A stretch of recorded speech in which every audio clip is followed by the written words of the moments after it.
அனைவருக்கும் வணக்கம் தோழர்களே. இது உங்கள் ஆக்ஸானி அகாடமி. இன்றைக்கி நம்ம வந்து பார்த்திங்கன்னா அனைவராலும் எதிர்பார்க்கப்பட்ட ஒரு 25 லட்சம் பேருடைய ஒரு ஆர்வமாக எழுதக்கூடிய ஒரு பரீட்சையாக பார்க்கக்கூடியது தான் இந்த குரூப் 4 எக்ஸாமினேஷன் டிஎன்பிஎஸ்சியில் வைக்கக்கூடியது. இதோடைய நோட்டிஃபிகேஷன் 25/4/2025 இன்றைக்கி ரிலீஸ் ஆயிடுச்சு.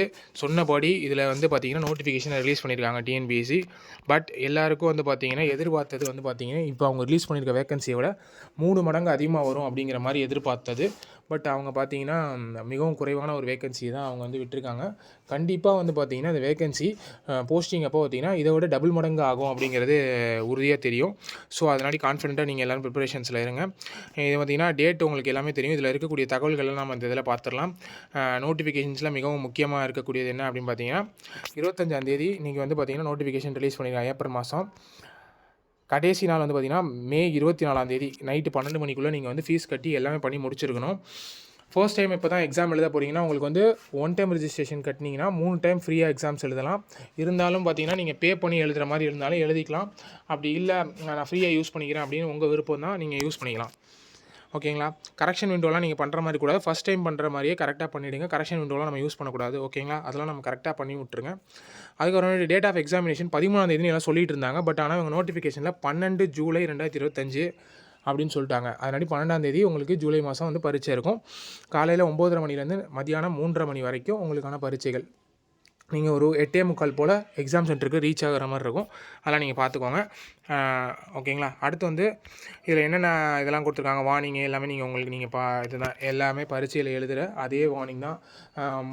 ஓகேங்களா?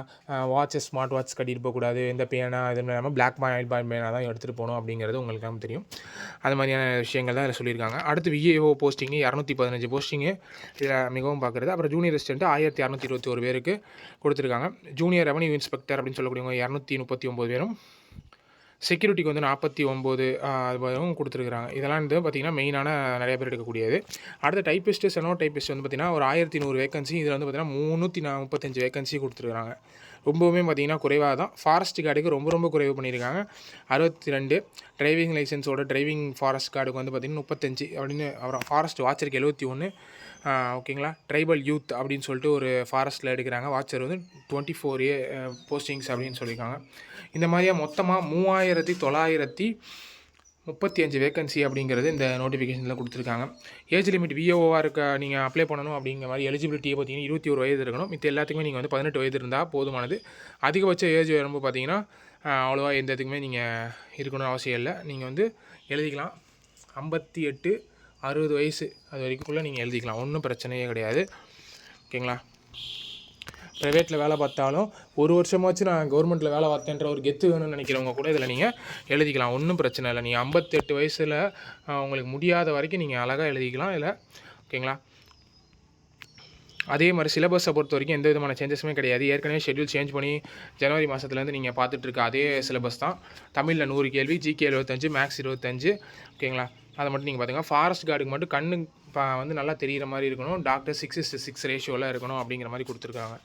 ஓகேவா? மித்தபடி ஃபிசிக்கலில் டிஎன்பிஎஸ்சிக்கு ஒன்றும் அவ்வளோது கிடையாது. நீங்கள் பரீட்சை எழுதி பாஸ் பண்ணால் உங்களுக்கான வேலைகள் உறுதியாக இருக்கும். இதுதான் உங்களுக்கான டெஸ்ட்டு. தமிழ் ஸ்கோரிங் பேப்பரும் கொடுப்பாங்க. பட் ஆனால் பார்த்தீங்கன்னா இது மெயினான ஸ்கோரிங்காக எடுத்துக்கிட்டு உங்களுக்கு பண்ணுவாங்க. 90 மதிப்பெண் அப்படிங்கிறது பாஸ் மார்க்கும் கொடுத்துருப்பாங்க. பட் பார்த்திங்கன்னா நீங்கள் வந்து ஒரு 175 அப்படிங்கிறது தான் உங்களுக்கு வந்து பார்த்திங்கன்னா ஒரு மெயினான ஒரு ஸ்கோராக இருக்கும். கொஷின் கஷ்டம் ஈஸி அப்படின்னாலும் எல்லாருமே டாப்பர் வரைக்கும் பார்த்திங்கன்னா 175 கொஷின்ஸுன்றது சாலிடாக எடுப்பாங்க. டாப்பரு ஒன்று அதுக்கு மேலே போகும், இல்லைனா அது பக்கத்தில் அரௌண்டடாக இருக்கும். 175 கொஷின் அப்படிங்கிறது தான் இப்போ இருக்கக்கூடிய ஸ்டாண்டர்ட். ஓஎம்ஆர் புதுசாக வந்து சேஞ்ச் பண்ணியிருக்காங்க. பார்த்துருப்பீங்க. இந்த கூட்டி போட வேண்டிய கஷ்டம் இனிமேல் உங்களுக்கு இருக்காது. ஜஸ்ட் நீங்கள் 200 கேள்வி அட்டன் பண்ணியிருக்கீங்களா அப்படிங்கிற மாதிரி தான் ஓஎம்ஆரில் சேஞ்சஸ் கொடுத்துருக்குறாங்க. ஓகேவா? இதுதான் இதில் நீங்கள் பார்த்துருக்குது. அதே மாதிரி 1 டைம் ரிஜிஸ்ட்ரேஷன் பண்ணிட்டு ஃபோட்டோ எடுத்துக்கிட்டு 3.5 சென்டிமீட்டர் வந்து பார்த்திங்கன்னா லென்த்தும் 4.5 சென்டிமீட்டர் வந்து பார்த்திங்கன்னா வித்லையும் நீங்கள் கரெக்டாக அடிச்சுக்கோங்க. கீழே 1 சென்டிமீட்டர்ஸ்க்கு வந்து பேர், நேமு, டேட்டு அதெல்லாம் அடிச்சுட்டு நீங்கள் ஃபில்அப் பண்ணிவிடுங்க. சிக்னேச்சர் பார்த்திங்கன்னா 20 கேபிக்குள்ளே ரெடி பண்ணி சிக்னேச்சர் சைன் பண்ணிவிடுங்க. இந்த ஃபோட்டோ வந்து 50 கேபிக்குள்ளே இருக்கணும். அதை நீங்கள் அப்லோட் பண்ணிடுங்க. சென்டர்ஸ் வந்து எல்லா டிஸ்ட்ரிக்குமே கொடுத்துருக்குறாங்க. ஒன்றும் பிரச்சனை கிடையாது. மேக்ஸிமம் எல்லா டிஸ்ட்ரிக்குமே உங்களுக்கு அவைலபிலிட்டியாக இருக்குது. உங்களோட டிஸ்ட்ரிக் என்ன வேணும், எந்த சென்டர் நீங்கள் அதிலே சூஸ் பண்ணி ஒவ்வொரு டிஸ்ட்ரிக்ட்லேயுமே எல்லாமே போட்டிருப்பாங்க. தாலுக்கு வரைக்கும் டிஸ்ட்ரிக் பிரித்து கொடுத்துருப்பாங்க. எந்த விதமான கவலையும் கிடையாது. நீங்கள் வந்து கரெக்டான டிஸ்ட்ரிக் சூஸ் பண்ணி நீங்கள் எக்ஸாம்ஸ் வந்து பார்த்தீங்கன்னா எழுதிக்கலாம். வேறு வந்து இந்த இதில் வேறு எதுவும் நீங்கள் பார்க்க தேவை கிடையாது. சிலபஸ் மட்டும் கரெக்டாக பார்த்துக்கோங்க. சப்ஜெக்ட்டில் 200 கொஸ்டின் இருக்கும். அதுக்கப்புறம் நீங்கள் வந்து பார்த்தீங்கன்னா தமிழ் மீடியம் கோட்டா யூஸ் பண்ணுறீங்க அப்படின்னு சொன்னீங்கன்னா அதுக்கான சர்டிஃபிகேட்ஸ் வந்து பார்த்தீங்கன்னா நீங்கள் ரெடி பண்ணி வச்சுக்கிறது ரொம்ப முக்கியம். அதில் அப்லோட் பண்ண சொல்லுவாங்க. டைப்பிஸ்ட்டாக இருந்துச்சுன்னா டைப்பிஸ்ட்டுக்கான சர்டிஃபிகேட்டை நீங்கள் ரெடி பண்ணி வச்சுக்கோங்க.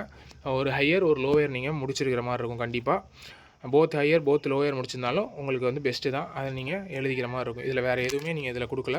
இதுதான் உங்களுக்கான ஜென்ரல் நோட்டிஃபிகேஷன்ஸில் இருக்கக்கூடியது. இதுதான் சிலபஸ் உங்களுக்கு தெரியும். தமிழில் வந்து 7 டாப்பிக்காக பிரித்து கொடுத்துருக்காங்க. டிசபிலிட்டி கேண்டிடேட்ஸ் மட்டும் ஜென்ரல் இங்கிலீஷில் எழுதுவாங்க. மித்த யாராலையுமே குரூப் 4ல் ஜென்ரல் இங்கிலீஷ் எழுத முடியாது. ஜென்ரல் தமிழே எடுத்து எழுதணும் அப்படிங்கிறது தான் மெயினாக வச்சுருக்காங்க. சப்ஜெக்ட்ஸை பொறுத்த வரைக்கும் 75 மார்க்ஸுக்கு வந்து பார்த்தீங்கன்னா யூனிட் 5 யூனிட் 6 பொறுத்த வரைக்குமே 40 மார்க் வந்துடும். ஸோ அதை நீங்கள் கான்சன்ட்ரேட் பண்ணுங்கள். ஆப்டிடியூடை பொறுத்த வரைக்கும் 15 கொஸ்டின், ரீசனிங் 10 கொஸ்டின் இப்போ புதுசாக ஆட் பண்ணியிருக்காங்க. கொஸ்டினோட ஸ்டாண்டர்ட் வந்து கொஞ்சம் அதிகமாக இருக்கும் அப்படிங்கிற மாதிரி எதிர்பார்க்கப்படுது. போட்டியும் அதிகமாக இருக்கும். ஏன்னா வேகன்சி குறைவாக இருக்கிறதுனாடி கட் ஆஃபே வந்து ஓரளவு ஸ்டாண்டர்டாக தான் இருக்கும். குறைவான போஸ்டிங்க்கு நல்லா தரமாக போட்டி இருக்கும். பட் ஆனால் கொஸ்டின் இந்த வாட்டி ஸ்டாண்டர்டாக இருக்கும். அதை பார்த்துட்டு நம்ம கட் ஆஃப் சொல்லுவோம். தொடர்ந்து பாருங்கள். எதுனா அந்த அப்டேட் இருந்துச்சுன்னா நான் சொல்கிறேன். All the best. கான்ஃபிடென்ட்டாக இருங்க. வெற்றி நிச்சயம். தேங்க்யூ.